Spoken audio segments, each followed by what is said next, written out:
Shalom to the elect of the nation of Israel. First and foremost, we want to give our praises, honor and glory to Yahweh Bahasham, Yahweh Shai, Bahasham Rocha Kodash. Double honors to the apostles and elders, a great millstone, rule well and labor in this word and doctrine. So today we're going to do a quick video. We're going to just show you this first on this page here about Bolton Abbey, historical places in Yorkshire. So this is I guess an abbey goes into let me actually look at that first. So this is from the Etims, also known as Etim Online. Now this word abbey, noun, a monastery or convent devoted to religion and celibacy. Okay, headed by an abbot or abbess. From Anglo-French abbé, Old French abbé, from late Latin abbatia. All right, and you get the point. Basically, when you go down, it says at the dissolution of the monasteries, the name often was kept by abbey churches, as in Westminster Abbey, or estate houses that formerly were abbey residences. Okay, cool. So, Bolton Abbey, September 10, 2021, it says, officially Bolton Abbey should be called Bolton Priory. It was given the name Bolton Priory because canons and prior founded it. Over time, people started referring to the priory as Bolton Abbey, the village where it's located. So this is on Etims as well. Priory, the noun, religious house under the governance of a prior. Alright, next in dignity below an abbey. Okay, it says down from medieval Latin prioria, monastery governed by a prior, office of a prior, from Latin prior. So this word prior, earlier, preceding as the order of time, right? As you know, something is a priority. Alright, cool. So that's what it is considered, that, right? But really, let's look at it. You can see it's a so-called church. You can see there's a cemetery there. It would have been a cemetery if there weren't graves there anyway. Because he that wandereth out of the way of understanding shall remain in the congregation of the dead. So this is indeed a temple for the dead, for the wicked who have no understanding. Because this is false doctrine, man. All these Christianity bug out things, and you can see it's got fucked up. All right, because time would be Henry VIII or whatever. It got fucked up, and I just I went there this summer. All right, a little family thing, and I saw it. And it was there's a bit of history, I guess, right? We were looking at it briefly, but some stuff we were looking into, just stuff we didn't give a fuck about. We don't really know exactly what's going to be in this. Just in fact, should I pause it for a bit, Bill? Alright, this is the part here. It says brief history of Bolton Abbey. During the Victorian era, Bolton Abbey transitioned into a tourist attraction and became one of the most popular places to visit in Yorkshire. Owned by the Cavendish family under the title of the Duke and Duchess of Devonshire. And you can look into that yourself. We sort of looked in a bit, but it's not. We don't really care too much. I'll be honest. You don't really care too much. That's right. There isn't much we have anyway to really share, and there's not much you'll find instantly. And we didn't have much. We just wanted to kind of make a point scripturally, because you can see that the church got fucked up, and these so-called churches are going to get fucked up. Or all these places for idol worship are going to get fucked up. But if we go down, in 1539, the priory was destroyed and looted during the dissolution of the monasteries, with only St. Mary's and Cuthbert Parish Church remaining. Augustus Pugin and Gothic Revival architecture George Street upgraded this Gothic church during the 19th century and installed new windows. Alright, and there was some parts that were redone, but it was mostly fucked up, and it was actually cool to see it get all messed up the way it was. Yep. Alright, we just had to move spots, but this is Acts chapter 7, and we're gonna go start at verse 48. Howbeit, the Most High dwelleth not in temples made with hands, as saith the prophet. Heaven is my throne, and earth is my footstool. What house will ye build me, saith the Lord, or what is the place of my rest? Right. So, these temples, these buildings, they don't even honor the true power anyway. And they're claiming to make it, a house of God or whatever. They're claiming to make it a house for them to have a congregation. The word church goes into calling assembly, right? Okay. Right. If you go up here, it's not in this chapter either way. Ecclesia, isn't it? Ecclesia. If I just type in church, we can get it that way. That's right. So, group of believers, called out. Mm-hmm. So when you go Matthew 16:18, and this is Yahushua speaking, I say also unto thee that thou art Peter, and upon this rock I will build my church, and the gates of hell shall not prevail against it. So upon this rock, because the word for Peter is Petros, which reminds you of Petra, Mount Petra, right? Which goes into a rock, right? So this is the strong rock that the church is founded upon, right? Peter was he was the head apostle. Now, when you get to the word church, that word there in Greek, no worries, That word there is ecclesia. Ecclesia means a gathering of citizens called out from their home into some public place. All right, this is an assembly of the people, convened at the public place of the council for the purpose of deliberating. But look at this one. It says the assembly of the Israelites. There you go. Perfect. So that's exactly what it is. A calling assembly of the Israelites. All right, and that's most certainly what that church wasn't really going down with. It wasn't necessarily, even if there were Israelites up in it, it don't mean nothing. It's not an assembly of Israelites talking about their heritage, discussing the prophecies and the history and the times that we're going off. During that time, we were going off, man. In the Middle Ages, we ruled, and we were ruling in false doctrine. All right, now we're going to get Exodus chapter 34, verse 11. And it reads, Observe thou that which I command thee this day. Behold, I drive out before thee the Amorite and the Canaanite, All right. and the Hittite and the Perizzite and the Hivite and the Jebusite. All right, these are going into Canaanite nations, right? Which we're going to get out some later anyway, Deuteronomy 7, which we'll get more into that. But these are the nations in which that we're going to drive out, right? Well, Yahweh is driving out. Sometimes he use us. Keep going though. Verse 12, Take heed to thyself, lest thou make a covenant with the inhabitants of the land, whither thou goest, lest it be for a snare in the midst of thee. So if you make a covenant with them, it could be a snare in the midst of you, right? So no covenants with these damn devils, these heathens. So let me just get this word for snare though. If it work, it's not fucking, it's taking a while. Damn it. It was working earlier, man. It literally was working earlier. Devil, innit? Let's just keep walking a little bit. Maybe the signal or whatever will start working.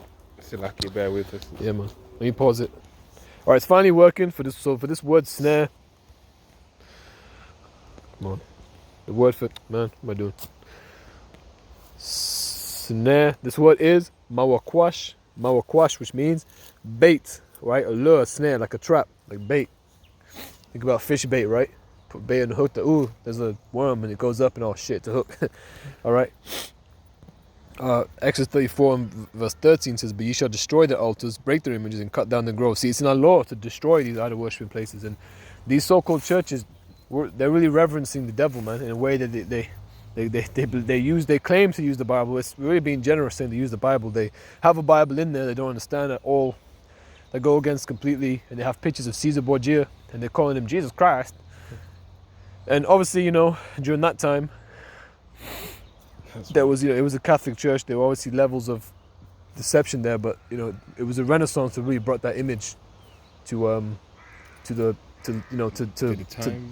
fucking to the times, whatever. You know what I mean? That's when the images was portrayed, was perpetuated, was brought forth to the masses. Just like the Renaissance language of Jesus Christ, which wouldn't be the right term. Yep. Back then, they would have.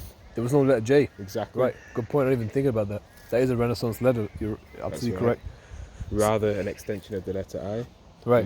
And they would have said He Jesus Christos. Right. As referring to the Messiah, than what the people in the world say today ignorantly is Jesus Christ. Right. Whose real name is Yahawashai HaMashiach. That's the Hebrew name. And the name is important. And having a false image is going off. And of course, again, during this time, they didn't have that image at least. All right, but they were going off. Okay, so that whole Catholic church shit, it got destroyed. And when I went there, it was cool. It was like, yeah, man, it got fucked up. And all these fucking these little idol worshipping temples and all these idols are gonna get absolutely fucked up. No more Vishnu and shit. None of that bullshit. All right, next scripture, Leviticus 19:4. Bring it up. And it reads, Turn ye not unto idols, nor make to yourselves molten gods. I am the Lord, Yahweh, your power. Yep, so no making idols or making any graven images and whatnot. All right, but let's go Deuteronomy 7 now. And what, I'll read this. This is the book of Deuteronomy chapter 7 and verse 1. When Yahweh thy power shall bring thee into the land whither thou goest to possess it. Excuse me. Right, so when you should bring us into the land that we should go to possess. So we are to possess these people's land. Let's read it though. And hath cast out many nations before thee, the Hittites, and the Girgashites, and the Amorites, and the Canaanites, and the Perizzites, and the Hivites, and the Jebusites. 7 nations greater and mighty than thou. So in context, because what's coming out now, in context are these 7 nations, okay? The verse 2, when Yahweh thy power shall deliver them before thee, thou shalt smite them and utterly destroy them. Right, no mercy, man. Thou shalt make no covenant with them. Again, no covenant. Don't fall into that snare. No covenant with them, nor shew mercy unto them. No mercy. You must kill them. Neither shalt thou make marriages with them. Thy daughter thou shalt not give unto his son, nor his daughter shalt thou take unto thy son. See, the scriptures make it very clear that these are the nations it's referring to when it says that we're not supposed to take these women as our wives. Because a lot of you idiots want to say that we can't have heathen wives, which is fucking false. It's very clear, man. Now, down to verse 4, for they will turn away thy son from following me, that they may serve other gods. That's the snare. That's the snare right there. You're in a trap. You're in a serious trap, man. You follow some idol, all you're gonna get is judged heavily. All right.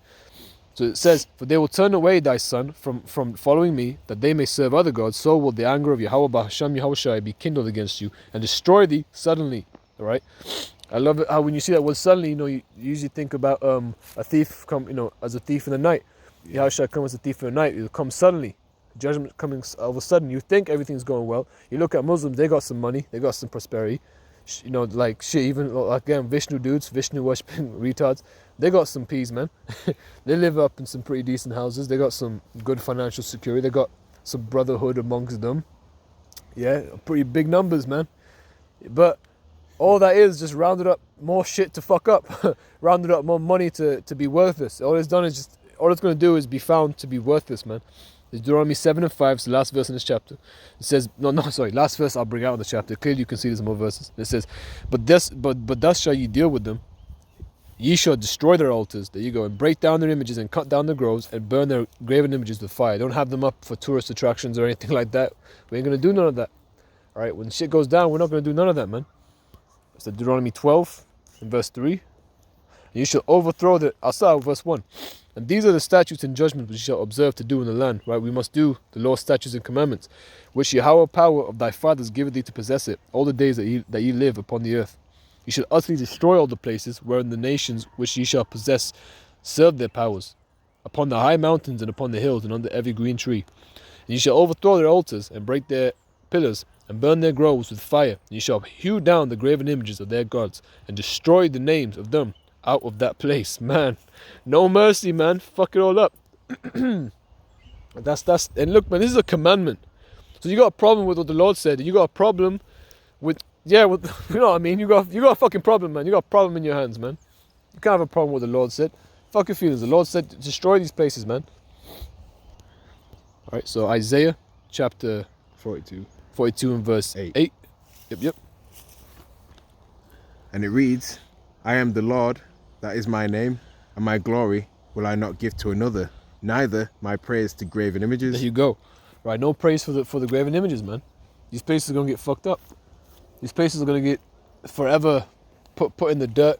No one's gonna remember these idols. There's not gonna be remembrance, and there's not gonna be joy in thinking about these times. It's gonna be, oh, thank God, all that shit's over. All those lies, all those people fucking taking their idols and dunking themselves in water and stuff. Mashah sent me that video. I don't know if he sent you that one. So the guy, I don't know, Ganesh or some shit, they got a Ganesh idol in there. It's like they're dunking it in water and shit. It's so weird, man. These motherfuckers is weird. What's the other one? Habakkuk chapter 2 and verse 18. Yep. What profiteth the graven image that the maker thereof hath graven it? The molten image and the teacher of lies, that the maker of his work trusteth therein to make dumb idols. Yeah, man. And these idols, they don't speak. There's no power to them. All right, they're dead. You're spending time, effort, worship, even money, to establish, these idols that you erect and you kneel down to, especially in all these, places of worship. Yeah, man. They made them with their own hands and they're worshiping them, man. What the fuck? That's a whole level of deception that I don't even want to fucking think about being a part of. Scary stuff, man. And I grew up in Islam, man. So I know all about deception. And even when I was young, I was like, I wonder if this is real. Like this, or like, oh, sometimes I'll be deceived. It must be real. Everyone's saying it's real. There's so much to do with it, So you grow up, you start to realize it. No, man. Easy deception, man. When you're young, that's right. And when you're old, because some of these older people are still young in their mind, like they're too stupid. There's obviously a level of presenting yourself as a child, like in humility. But these people, they're like, man, they're just all over the place and easy to deceive. Quite like a child. Some like grown men, they won't be able to have reasoning on like their idolatry and whatnot. Okay. All right. So Micah 5 in verse 9 is it? Yeah, the water. Micah chapter 5 verse 9. Thine hand shall be lifted up upon thine adversaries, and all thine enemies shall be cut off. And it shall come to pass in that day, saith the Lord, that I will cut off thy horses out of the midst of thee, and I will destroy thy chariots. And I will cut off the cities of thy land, and throw down all thy strongholds. And I will cut off witchcrafts out of thine hand, and thou shalt have no more soothsayers. Thy graven images also will I cut off, and thy standing images of the midst of thee, and thou shalt no more worship the work of thine hands. And I will pluck up thy groves out of the midst of thee. So will I destroy thy cities, and I will execute vengeance in anger and fury upon the heathen, such as they have not heard. All right, because you know, it's really all about it's all about the Lord, man. And when we rule, Daniel 7:18, let's get it, man. But the saints of the Most High shall take the kingdom and possess the kingdom forever, even forever and ever. So when we rule, it's going to be forever and ever shall the truth prosper, prevail, overcome. And all these other temples are all going to be destroyed, man. They're all going to be fucking destroyed. And that's an exciting thing to just think about, you know. What a beautiful, beautiful thing to just, you know, just imagine and whatnot. That's right. No more, satanic Hollywood. All right. And your corruption from your mainstream media. Which they broadcast. Yeah. I don't know what to say. This video is edifying. We want to give all praises, honor and glory to Yahweh, Bahasham, Yahweh Shai, Bahasham, Ruach Kodash. Double honors to the apostles and elders, a great millstone, rule well, and labor in this word and doctrine. Shalom. Shalom.